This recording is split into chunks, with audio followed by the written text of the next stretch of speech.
things are starting to unravel.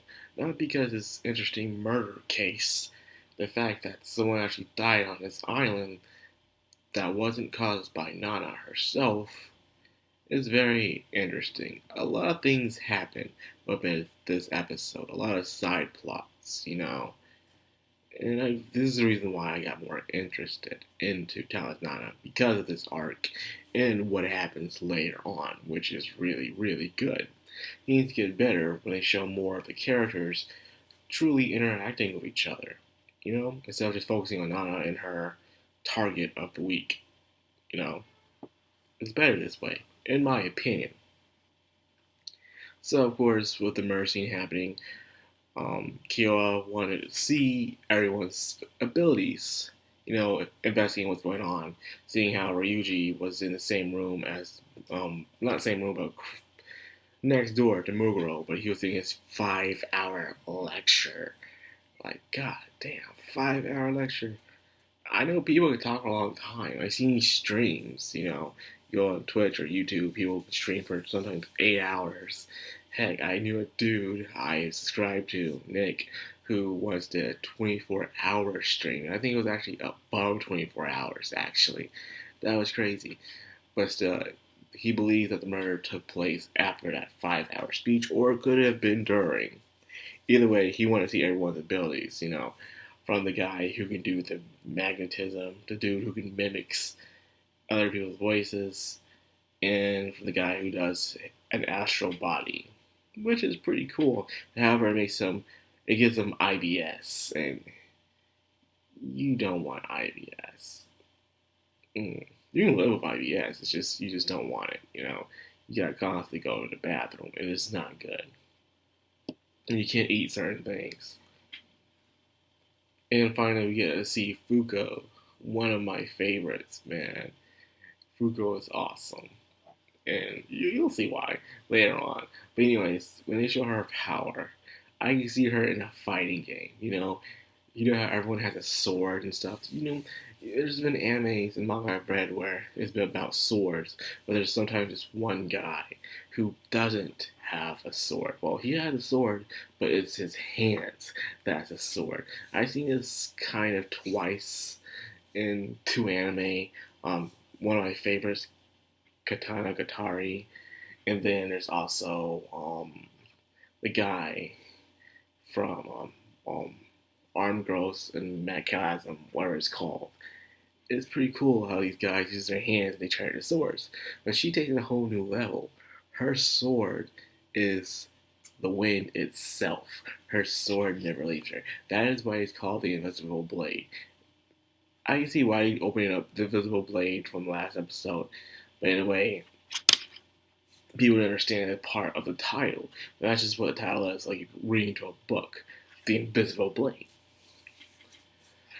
Which is pretty cool, using the wind as your sword. So she'll act very samurai-like. So the fact that she was dating this guy, a lot of people like, well, she's dating a fatty. Like, dude, first of all, people always had this thing where because you're fat, you're being picked on a lot. That's not the case. It's all determined on your personality and characteristics, whether or not you are popular or you are being picked on. I knew a lot of big weight people in high school, in middle school as well, who were very popular because even though they're big, they had charisma. They didn't become self-conscious. Instead, they say, you know what? They had to act like they were larger than life, and that's exactly what they did. And this guy, Ryuji, according to everyone else, the guy was actually kind of a charmer. So yeah, but he was dating Fuko. Seems to be a very straightforward type of girl, and they were kind of parting ways. And because of this, Kyo believes she could be a suspect, which is possible. And of course, he doesn't suspect Nana, but he was cracking a joke at her. I saw that. He was cracking a joke about the contact lenses and stuff. Like, he's still onto her, man. And speaking of Kyoa, he's making some progress, actually, with the outside authorities, the teacher was able to get someone on the line, and it seemed like someone is coming to the island soon. So Nana herself was surprised. You notice she thought it's useless, she's wasting his time, but and it's happening.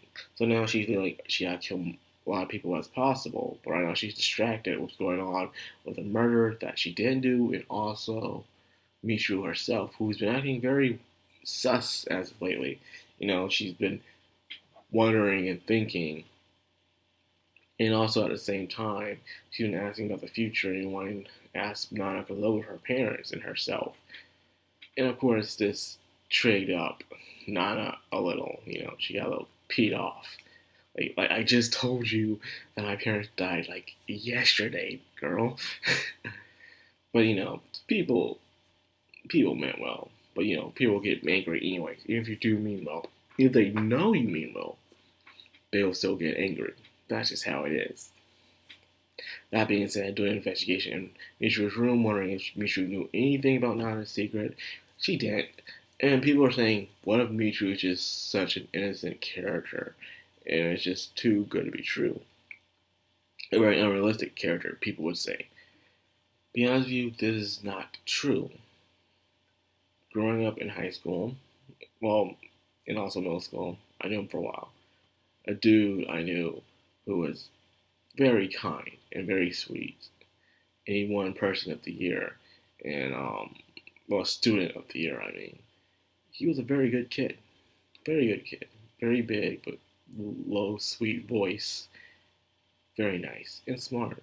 I actually saw him again when I was going to college, too. I saw hi to him on the city bus and everything. He still acted the same way he did when we were in school, which is nice.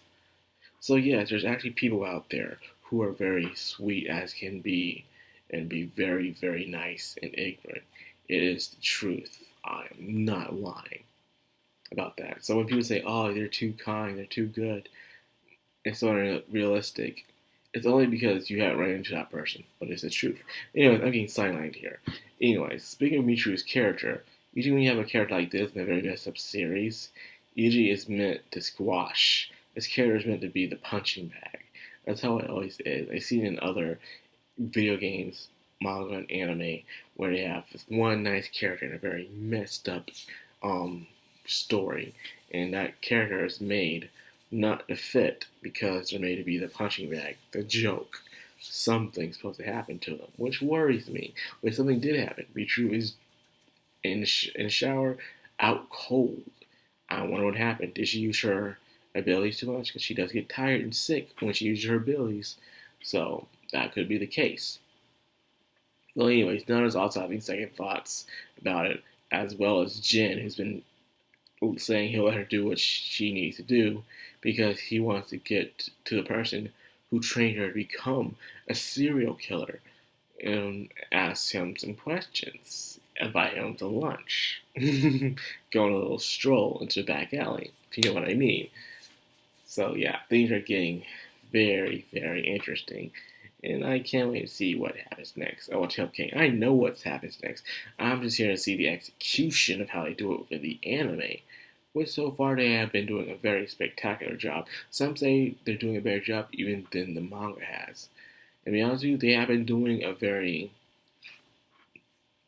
proper, above and beyond proper adaptation of the manga, I do have to say. Not a lot of anime can say that they've done a proper adaptation from their source material. They just can't. But this one can. So anyways, I hope you guys enjoyed this video. If you did and you love my content, like, comment, subscribe, and of course, hit that bell icon. This has been Madcrownxox on Anime. Signing out.